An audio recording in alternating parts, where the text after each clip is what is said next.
Coming up next, I'll be speaking with Ari Ofsevit and Christopher Bineham about the HOURCAR program. That's next on the St. Paul Forum.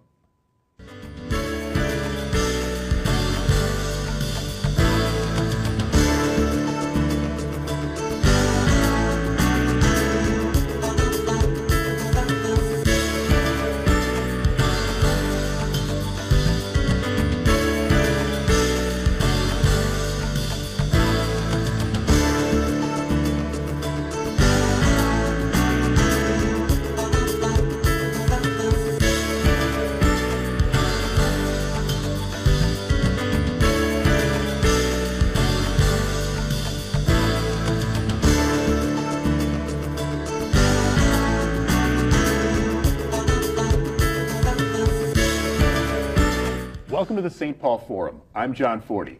Along with Lisa Tabor, I'll be guest hosting during the next year, while regular host Mike Wassenaar is on sabbatical. With me today are Ari Ofsevit and Christopher Bineham of the HOURCAR program. Welcome, guys. Thanks for having us. How long have you guys known each other? Can I drive a wedge right away? You can try. Okay. More than 2 years now. Yeah, it's been almost 3 years. And you work together regularly?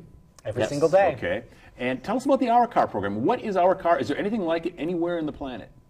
There are things like in a lot of places. I think we're about the 5th largest different organization in the country, but there are programs in at least 24 cities in the U.S.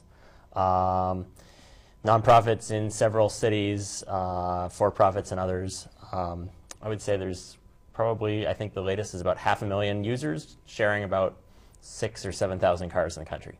Well, what is the HOURCAR program? Can you tell us about what it is and how it works? Sure. HOURCAR is a car sharing program, so it's a membership organization. Our members join the program and then go online or call a 24-hour call center to make reservations on any of the 26 cars that we keep throughout Minneapolis. Is the call center based here in the U.S.? I'm afraid not, John. Not, alas. Okay. All right. It's actually as many good things have come, car sharing in North America actually started in Canada. And so there is a software company as well as a call center that works with a lot of the car sharing centers based in Toronto. And so that's where our call center just ran is. downhill to get to us. How old is the program? We will be celebrating our 5th anniversary in June. Okay. And give us an idea of the scale. How many cars you have? How many locations? Sure. We have 26 cars, I believe in 24 locations now in Minneapolis and St. Paul. And if I'm right, there are 18 in Minneapolis and 8 in St. Paul, give or take a couple. And we just eclipsed having 1,000 members. So there's a few more than 1,000 members sharing the cars in Minneapolis and St. Paul. That doesn't mean that 1,000 people will use the cars any given day, but each car has about 40 to 60 different members who will use it, and they In a given month. in a given month. Yep. And then a lot of our members don't use the cars very often. Some of them use it every week or maybe twice a week.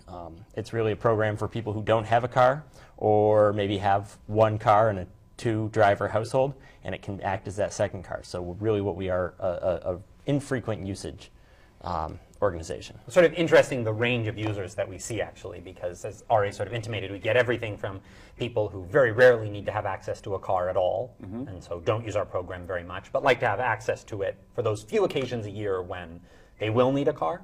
And then on the other end of the spectrum, we get people who can use transit, biking, and walking to get to work every day or sort of meet their daily transportation needs, and then just need access to a car a couple or even 3 times a week to run errands, go out in the evening, that sort of thing. As a membership organization, there are monthly fees? There are small monthly fees to be a member of the program. So we have one plan where you're paying $5 a month for your membership, and then you pay $8 an hour and 25 cents a mile when you use the car on that plan. And then our second plan has $15 a month membership fees, and then you pay $6 an hour and 25 cents a mile. So that's for people who are going to use the program more. Now, how long can you have the car? Can I take it on vacation? You can take it on a long weekend. We have a maximum reservation length of 3 days. Okay. So we do have some members who take the car up to Duluth or for a little bit longer trips, but the vast majority of our trips are actually happening within the Twin Cities metropolitan region. We sort of do that for 2 reasons. One is that it becomes less expensive to, say, get a Hertz or an Enterprise or one of the traditional car rentals for like a week-long rental. But really why we're doing it is that we really want to keep the cars available for those short trips for those 2-hour reservations where someone needs to go grab something at a store in the suburbs or pick someone up at the airport. If we have people taking the cars for weeks on end and they disappear, then it's less available for the rest of the membership. Okay. So is it a lot of like doctor's visits and that kind of thing, or? I think it's a lot of doctor's visits. I think it's grocery shopping trips. I think it's trips to Target. I think it's trips to the theater or the movies or the opera or the museum, or it's those sort of weekend fun social trips where maybe it's not someplace that I go every day, so using transit to get there might be a challenge, but I want to be able to go for a few And to what extent is the mission of this driven by ecology? That is absolutely that's why we're doing Okay. it. HOURCAR is a program of the Neighborhood Energy Connection, which is a nonprofit that's been in St. Paul for just over 25 years. And was originally founded as an organization of the neighborhood groups in St. Paul. And as it sort of has grown and morphed and done different programs, it has sort of moved away from being based in the neighborhood groups, but has maintained a commitment to providing tools for energy efficient living to the citizens of not only St. Paul, but the whole Twin Cities and actually the whole state of Minnesota. So we have a variety of programs that do that, and that's why we founded HOURCAR, was because we sort of realized that car sharing can reduce the number of cars on the road, it can reduce the need for parking, and it can reduce the amount that people are driving. So because a car has an ecological footprint even when it's not being used. Absolutely. Okay, so by increasing the use rate is really one of the primary drivers here. There are other things that are happening because of our pricing, we're sort of what we call right-sizing the cost of car usage. If you own a car, you pay for the car up front, you pay for insurance up front, you pay for maintenance up front, so you're sort of paying for all of those things separately from any of your trips. And as anybody who sort of went through the great gas spike price of about a year and a half ago remembers, gas is really the #1 thing that you notice in terms of the amount of driving that you're doing. That's what really drives your cost per trip. But of course, you're still paying all of those fixed costs. And so what we've done is we've sort of said we're going to spread those costs out around all of our members, and then we're going to stick a price tag on every hour that you use that car. So that includes gas, maintenance, depreciation, Insurance. Insurance, which is of course a huge one for people, and then that will encourage people to think about every single trip and sort of think, do I need to take this trip, or should I jump on my bike or use the bus or walk? And owning a car, I think there's been several studies that have it in the neighborhood of $8,000 a year. So as long as you're driving, I think for us, the break even is about 6,000 miles. As long as you're driving less than 6,000 miles a year, which a lot of people who are biking to work or taking the bus to work don't get even close to, it's really a lot more expensive to own a car versus just renting one when you need one from us. The other interesting statistic that sort of relates to that is that most cars will sit unused for 22, 23 hours a day. Every day. Every day, Yeah. exactly. Even if it's someone who's driving their car every day, it's only a couple hours of time. And so for people who can meet that daily commute need in some other way, why have that car sitting unused? Is there a cycle annually that there's more demand for the cars in the winter than there is in the summer? Ironically, we don't see that. It's actually a little bit strange. Yeah. We actually tend to see our members using it a little bit more in the spring is when we tend to see a little bit of a spike. So I don't know. I don't know what the explanation for that is. We've sort of theorized that people, weather turns nice and they want to get out. We've heard from other cities that they have a spike in the summer, and we don't see as much of a spike in the summer, but I think what it is that the weather here is so nasty that compared with Philadelphia or San Francisco especially, or maybe even a Chicago, people here in the winter use the cars a little more, which sort of bumps up our winter and evens it out with the summer. Okay, that makes sense. Yeah. To what extent can this be dovetailed with things like carpooling? I mean, you're car sharing and carpooling. Is that possible to do? Absolutely, yeah. I think that car sharing really fits into the transit infrastructure. So it's a type of transit in many ways, and so it fits in really well with all of the options that are out there that can replace those single occupancy vehicles. So if you have a group of people who are carpooling in, and maybe one of them owns a car, and they carpool into the city and are here for work, but then if one of those people needs to run an errand in the middle of the day, or has a meeting in the middle of the day, they can use car sharing. Do you find you have some really intensely heavy users who book the car every day? Is there a cap? There is no cap. That's a pretty rare circumstance. Yeah. We generally find that our members If they're going to do that, they're just going to own it. They're just Yeah. not. We will see people who maybe once every month or two do make a reservation every day. They might work in a job where once a month they have to go on a site visit every day, and they'll use the car every day, and then they won't touch a car for 3 weeks. You know, and if they're using it 6 hours a day during that time, probably still works out in their favor. How much does the car, I mean, we hear that the car is like the #1 sinner in the universe for ecological damage. Is that true? The energy usage that we put into transportation in this country is huge. So in terms of greenhouse gas emissions and the amount of sort of a household's energy usage, transportation is just a massive one. And so anything that we can do to reduce that is significant. And the car is especially bad, and we're not anti-car, we rent a bunch of cars, but the car is really the best place to save energy, because if you can reduce the car amount you're driving, pretty much anything is going to be more ecologically sound, mainly because, amongst other things, when you're in a car, you have 150, maybe 200 pounds per person, and the car weighs 3,000.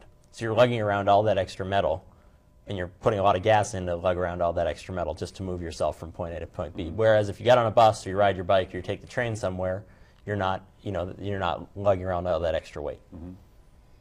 How do you plan what you're doing relative to, say, the new Central Corridor coming in? Is that going to affect the HOURCAR program? Absolutely. HOURCAR relies on a good transit infrastructure. So we are looking for places where people can easily use transit every day. And so the Central Corridor and the Light Rail Corridor are two places where we think having HOURCAR locations makes perfect sense. So we will certainly place cars along the Central Corridor as it develops. And then in other neighborhoods where there's a high density of people and transit and mixed-use development, that's where we're putting the cars. And the locations, you have to like rent a lot, or how does it work at each location? We tend to, we sort of have a variety of arrangements. We have quite a few locations where parking is being provided to us for free.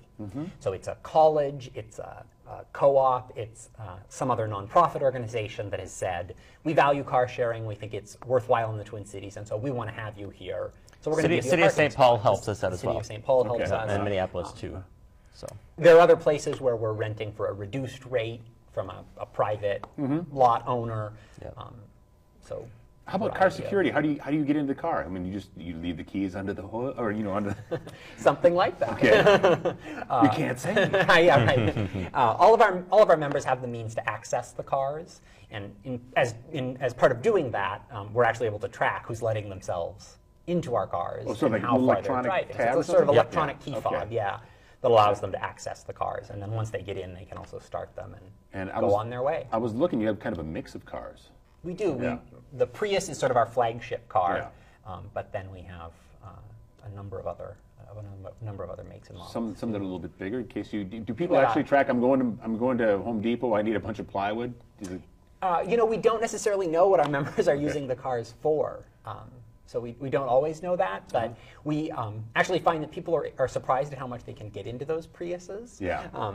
But we also have a Honda Fits, a Honda Element, Toyota Zion, what am I forgetting? Yaris.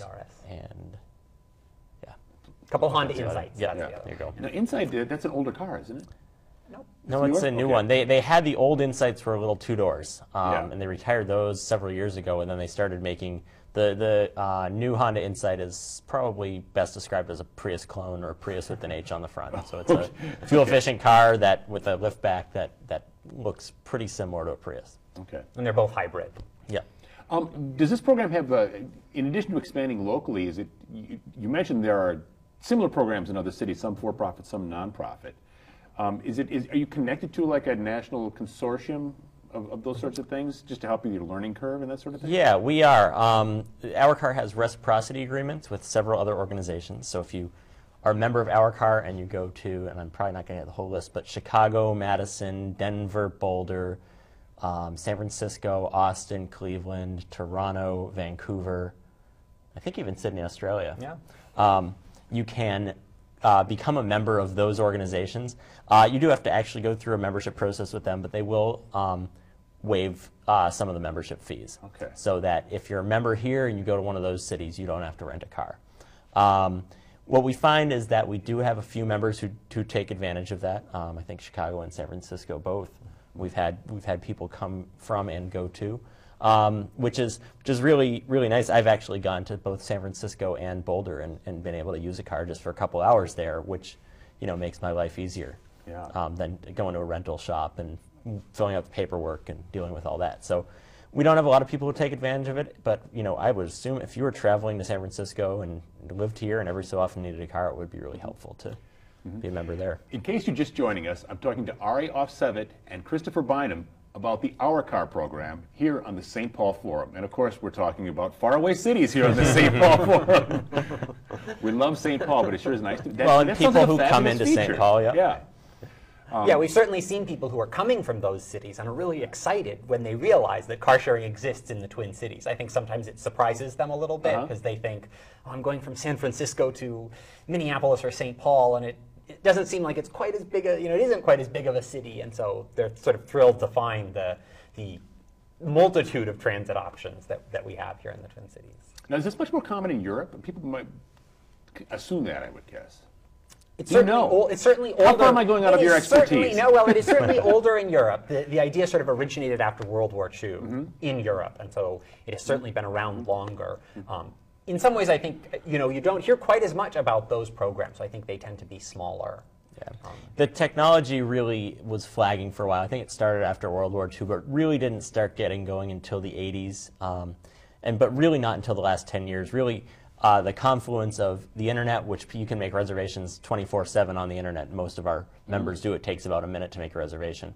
Smartphones and cell phone technology and GPS technology and all that card tracking stuff, which has really come together in the last 10 years, has made it much easier. 10 years ago, we weren't around 10 years ago. We actually got started with having all our in-car technology, but we know several organizations who started 10 years ago and had keys and lock boxes by the cars and people taking notes with pens and pencils about how far they've driven. And in the last 10 years, we've gone to that, to a fully automated system where we can unlock the car remotely if you lock your keys in the car.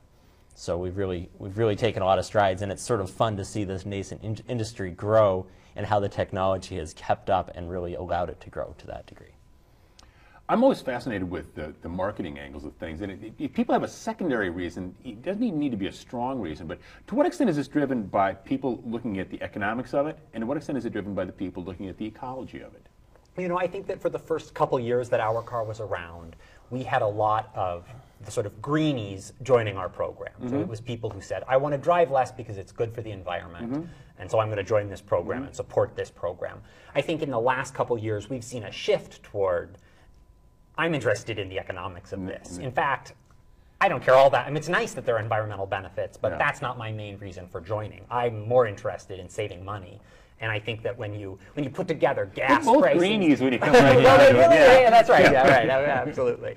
I think that when you sort of see in the last couple of years, as gas prices have gone up, as there's been more conversation about investing in transit infrastructure, investing in bicycling infrastructure, it's raised people's consciousness of how much am I spending on transportation? Does it make sense? Why do I invest in this car that I only use for a couple hours every day? And then they say, oh, HOURCAR, that makes sense because it's going to save me money. Now, this is a program of the Neighborhood Energy Connection. And does the Neighborhood Energy Connection have similar, programs that are kind of almost around the periphery of that, or is it kind of almost freestanding a transportation thing and the rest is home energy stuff? Well, in many ways, it's sort of a freestanding thing, and the rest is home energy stuff. Although I think that we, at the NEC, really see a connection between offering sort of what we think of as on-the-ground or hands-on sort of tools, where we're saying, we're going to show you what you can do to conserve energy and be more energy efficient in your life. So in many ways, we think it's that our programs, although some deal with home energy and some deal with transportation, are sort of a piece in terms of what they're offering to people. But a number of our other programs are home energy sort of focused. We were going to talk a little bit about the history. How fast has this grown? I mean, you mentioned when it was started locally, your 5th birthday? 2005, Okay. June of 2005. Yep. Yeah. And I think we started with about a dozen or 2 dozen members. I think a couple dozen members and a dozen cars. And a dozen cars initially. So availability per car. That's how much yeah, that's exactly right. but it's grown at a pretty good clip. We've sort of seen little peaks and valleys in the growth, but it's been pretty much a straight line growth to where we now have, what did I say, about 1,000 to 1,050 over members. 1,000 members. Yeah, which is great. We were sort of excited to hit that peak, and we're sort of going along that we have about 40 members per car. So we sort of see the membership growing, continuing to grow, and the fleet continuing to grow in the next couple of years. You know, I wasn't with the program when it started, but there are stories of staff people sitting around and waiting for the first reservations. To, you know, looking at the computer and hitting refresh, refresh, refresh to see, has anyone made a reservation yet? And now, of course, we have dozens of reservations every day. Although we just added a car in Hamlin Midway, and I think at least once today someone said, hey, do we have a reservation on that car yet? And we do have one, so we were excited about that. But if they're watching this at home, they could. It's not necessarily the first usage. You could make an earlier reservation. To be the first user. That's exactly right. Yeah. That's exactly right. It's a real point of pride for somebody, I'm sure. How far out in the periphery will you go? Will you go into the exurbs, or is it just the suburbs, or? I mean, is there a mandate that limits it, or is it just economics that limit it, just practicality? It's really more practicality that limits it. And economics. Right, sort of the combination of practicality and economics. We, at this point, feel like there is so much more demand in the cities of Minneapolis and St. Paul. So the opportunities for us to expand within these cities and really make car sharing accessible to every citizen of Minneapolis and St. Paul, it leaves us with such a large project that we're sort of focused on that before we can start expanding into the suburbs. Yeah. Although I think that as I sort of keep hammering away on, as transit develops and makes it possible for people to get around the suburbs more and get into the city from the suburbs more easily, as well as seeing more mixed-use development in the suburbs. That's when it makes sense for car sharing to happen, and so that's when we would think about. Now, as I think of how the light rail has developed in the Twin Cities, I mean, we've got the Minneapolis line from the Super Mall to downtown, and then kind of another V leg to downtown St. Paul. It would seem to me that there'd be a node of cars at each end. That's because it's easy for people to get there and then go from there to where they need. But it makes me wonder: is perhaps to some extent the train even a competitor? Absolutely not. Okay. No, we don't see transit as competition at all. In fact, this is one of the reasons that it's significant that we are run by an organization that's dedicated to the environment. Our mission is to reduce driving. Okay. So we really think in terms of placing cars, in terms of promoting usage, that we want individuals to use this less. And if we see the central corridor come in, and all of a sudden you can get from downtown Minneapolis to downtown St. Paul easily, we may see some of the usage on those cars. Some of those trips that used to be someone getting in a car and driving between the cities convert to a trip where they get on the train and take it, and that's great because that's less driving.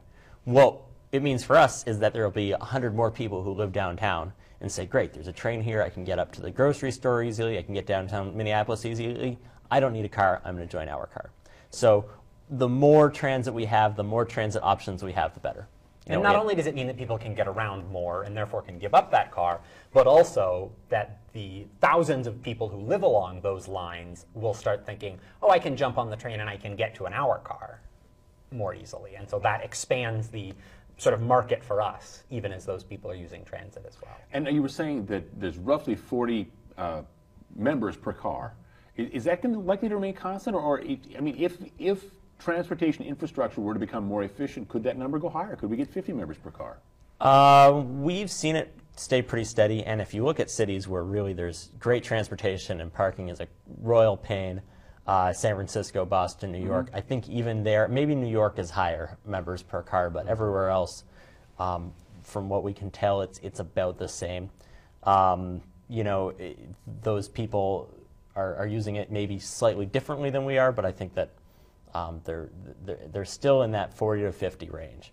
If you try to have 200 users per car, again, if gas was $8 a gallon and everything was accessible and we went back to complete walkable neighborhoods, then maybe it would change. I don't think we're going to get there in the next 5 years, though.